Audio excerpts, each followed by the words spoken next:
जो साधक की दशा होती है उसको कहा जाता है उन्मनी दशा। उन्मनी दशा का मतलब समझते हैं कि उसका मन कहीं लगता नहीं, उन्मना हो जाता है। दो बातें ध्यान से समझिएगा। पहली ये, एक तरह की जिंदगी जीते जीते उसी तरह की जिंदगी की लत लग जाती है। खाते रहो चटपटा, खाते रहो चटपटा, उसके बाद जब पथ्य भी आता है सामने तो ऐसा लगता है जहर आ गया। पथ्य जहर नहीं है, पर वो आपके अतीत के संदर्भ में बड़ा स्वादहीन लगता है। स्वादहीन है नहीं, स्वादहीन लगता है अतीत की तुलना में। पहला जैसे जीते थे वैसे अब ये है नहीं।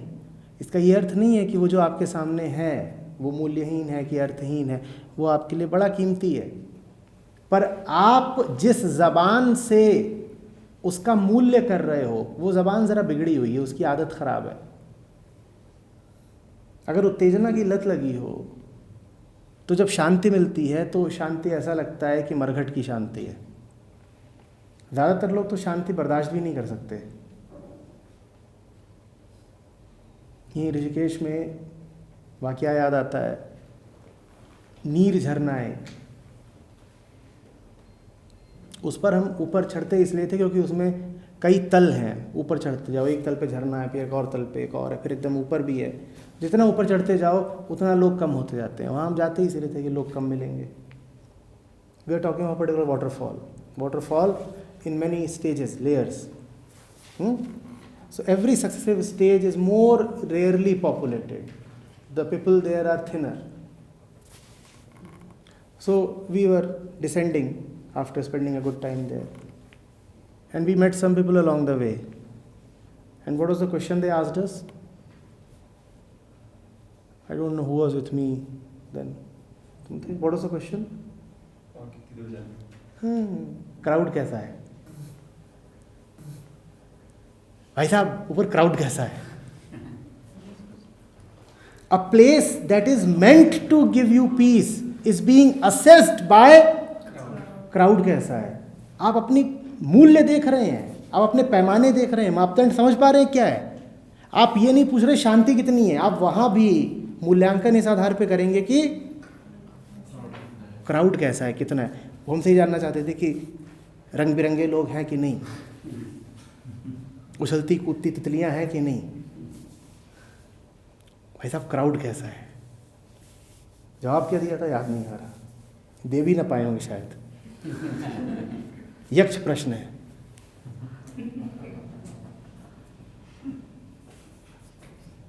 तो वैसे ही है। ये हुई पहली बात। दूसरी बात, कहते हो पहले सामान्य चलता था, ठीक चलता था, ऐसा रहता था, जिस काम में रहते थे डूबे रहते थे। अच्छा है ना, अब देख पा रहे हो कि काहे में डूबे रहते थे।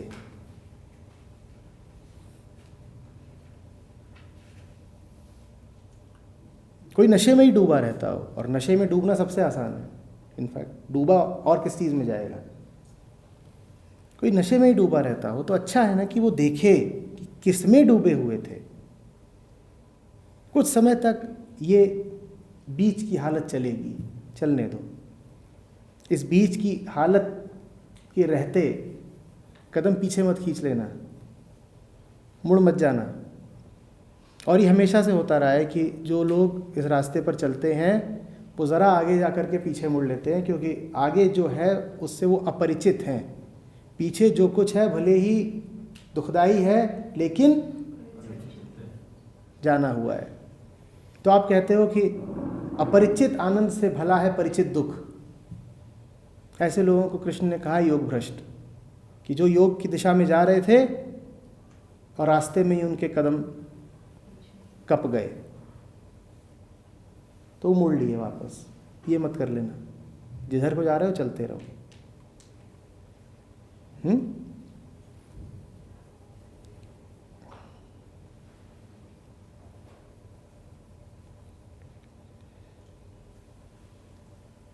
और ये तय ही करना हो कि जहाँ जा रहे हो वहाँ जाना शुभ है कि नहीं। तो बस ये देख लो कि क्या कुछ ऐसा अब दिखने लगा है जो पहले दिखता ही नहीं था? और अगर वैसा अब कुछ दिखने लगा है तो जाहिर सी बात है कि पहले अंधेरे में थे, पहले आंखें बंद थीं। जब कुछ ऐसा दिखे जो पहले नहीं दिखता था तो पूछो अपने आप से, अंधा था क्या मैं?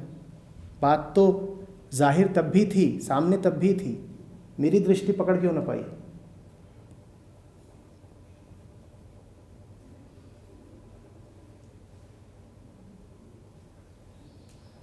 Yes please.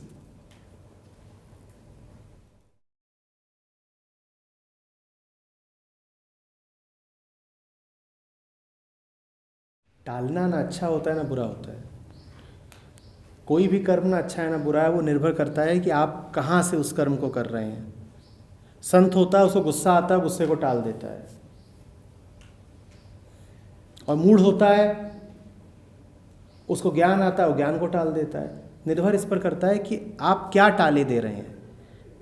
आमतौर पर हम लोग जो झूठा केंद्र होता है उससे संचालित होते हैं, तो हम उसको टालते रहते हैं जो हमारे लिए आवश्यक है। तो हम उसको टालते रहते हैं जो हमारे लिए आवश्यक है। ये मूर्खता का प्रमाण होता है।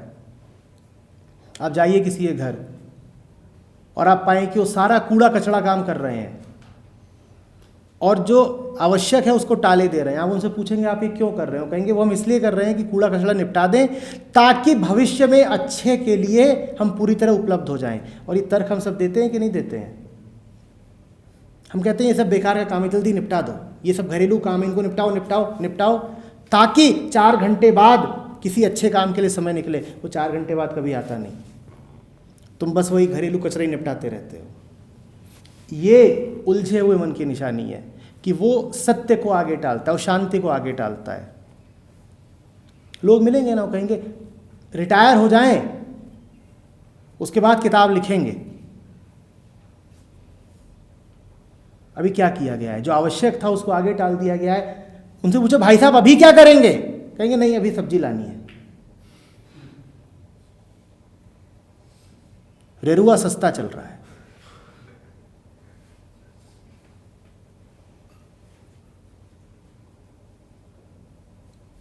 ताजी पत्ता गोभी आई है,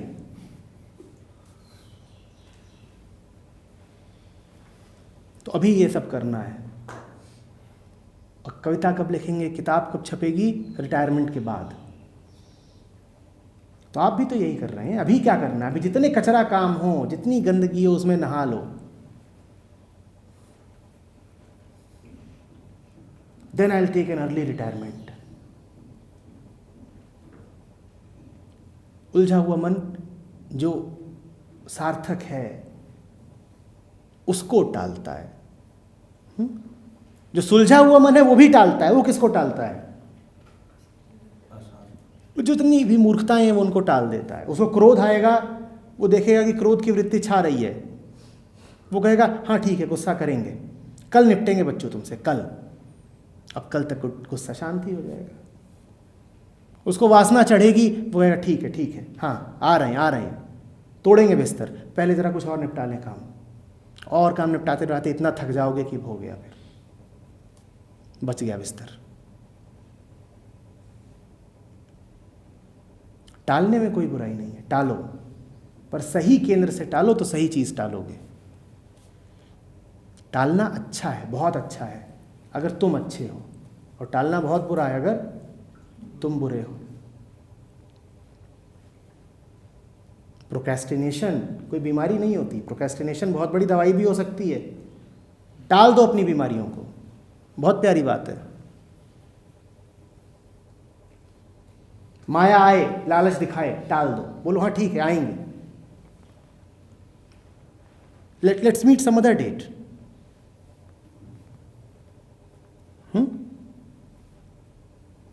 तुम घर से निकल रहे हो सत्र में आने के लिए, पीछे से बीवी बोल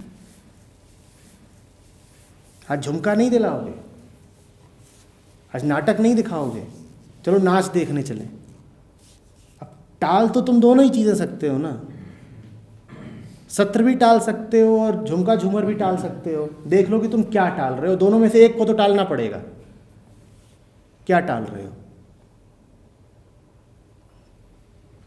हर महीने कैंप होते रहते हैं, हर महीने कैंप टलते रहते हैं। तो कुछ और है निश्चित जो नहीं टल रहा है। देखो क्या नहीं टाल रहे और क्या टाले दे रहे हो। उमरिया बीती जाए रे,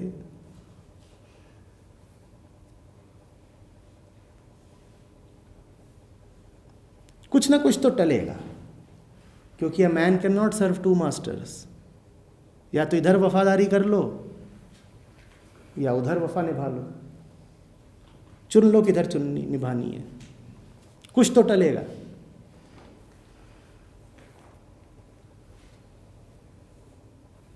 और गौर से देखना कि क्या तुमने कभी नहीं टाला है।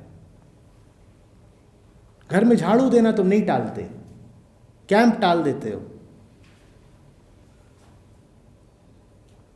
कपड़े साफ करना नहीं टालते, खाना पकाना नहीं टालते, सत्संग टाल देते हो। वाह रे बुद्धि।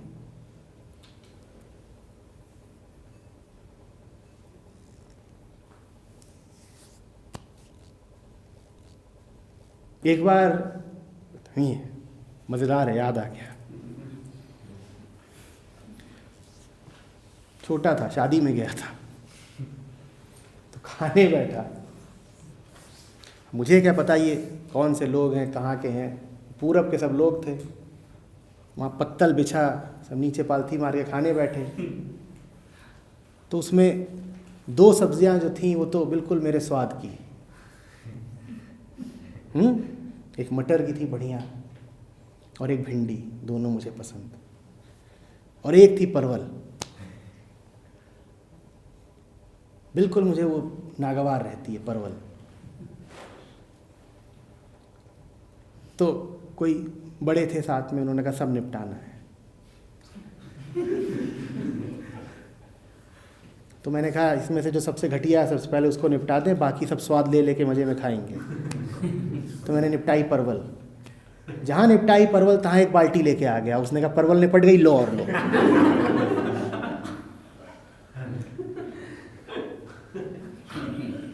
ऐसा माथा फिरा, इतना गुस्सा आया। फिर मुझे समझ में आया ये हमारी ज़िंदगी की कहानी है। घटिया काम पहले निपटाओगे तो घटिया काम और आ जाएगा। रोज घर झाड़ोगे पोछोगे, कल वो फिर गंदा होगा। तुम्हारी ज़िंदगी इसी में बीतनी है, परवल खाने में।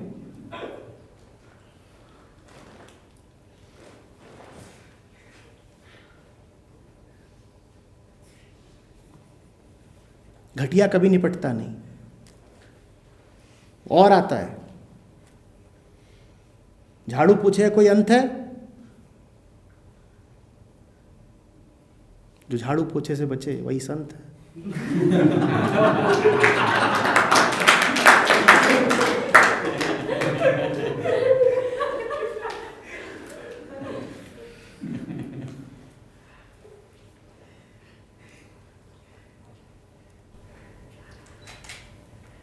बात वैसे ही हुई कि जो पड़वाले वो आती गई, अब मैं देख रहा हूँ, लेकिन इसमें जिस चीज़ से मैं भाग रहा हूँ, मुझे ऐसा चाहिए कि मुझे छोड़ दो, मुझे अकेले में छोड़ दो। उस चीज़ के लिए मैं टालता रहता हूँ कि कर लेंगे, क्योंकि मुझे मेरे पास रहना, मुझे खुद के पास रहना।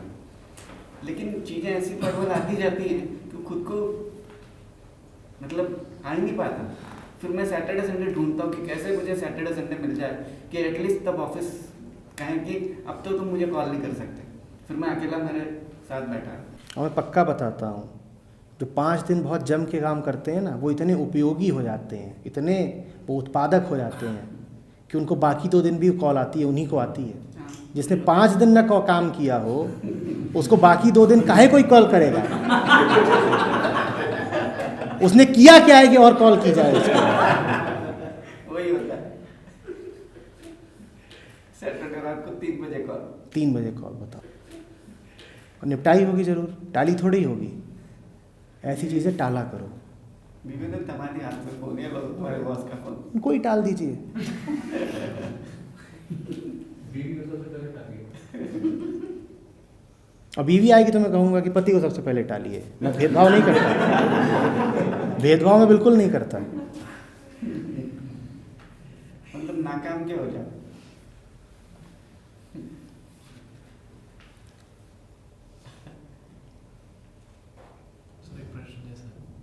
कि उत्तेजना होती भी है और एग्जिस्ट करती है नहीं करती? अरे तुम्हें होती है कि नहीं? होती है, अगर तुम्हें तो होती है, जब नहीं होती तो नहीं होती। देखो, बिना बात के बतंगड़ ना खड़ा किया करो। ये सब जो है ये दार्शनिकता के काल्पनिक प्रश्न हैं। सर हम हैं कि नहीं हैं? ऋषिकेश में तो मैं इसी में उलझ के मर गया। वहाँ जितने घूम रहे थे वो सब यही कह रहे थे हम हैं ही नहीं। वहाँ एक सज्जन आते हैं जो यही पढ़ाते हैं सबको, वो बड़े प्रसिद्ध हो गए हैं, विश्वमान्य। कहते हैं तुम हो ही नहीं, और सब वहाँ से बड़ी राजी खुशी लौटते हैं हम हैं ही नहीं।